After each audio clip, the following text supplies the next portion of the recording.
Alam mo ba na ang mga pinakamalalakas na tauhan ni Rimuru Tempest ay hindi basta ipinanganak na makapangyarihan? Bawat isa sa kanila ay nagsimula sa mas mababang antas at unti-unting lumakas sa pamamagitan ng mga evolution, matitinding laban at mga biyayang natanggap mula kay Rimuru.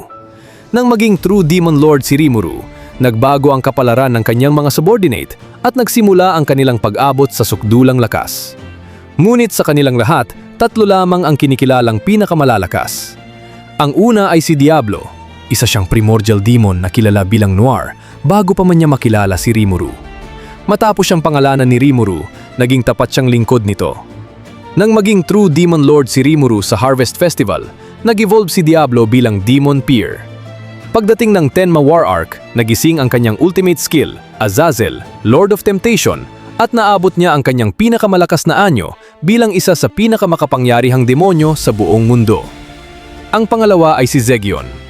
Isa siyang maliit na insectar na iniligtas ni Rimuru sa Jura Forest. Dahil sa cells ni Rimuru, pagsasanay ni Veldora at tulong ni Ciel, patuloy siyang lumakas. Sa Tenma War Arc, naabot niya ang kanyang pinakamataas na evolution bilang Ultimate Insectar at nagising ang kanyang ultimate skill, Mephisto, Lord of Illusion, na nagbigay sa kanya ng lakas na makipagsabayan sa pinakamalalakas na nilalang. Ang pangatlo ay si Benimaru. Nagsimula siya bilang isang ogre at naging Kijin matapos pangalanan ni Rimuru. Nang maging true Demon Lord si Rimuru, muli siyang nag-evolve bilang Oni.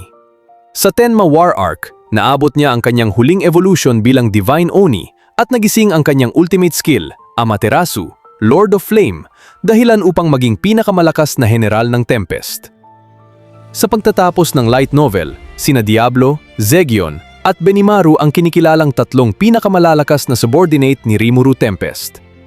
Pero para sa'yo, sino ang tunay na pinakamalakas sa kanilang tatlo? Mag-comment ng sagot mo at huwag kalimutang mag-like at mag-subscribe para sa mas marami pang anime content.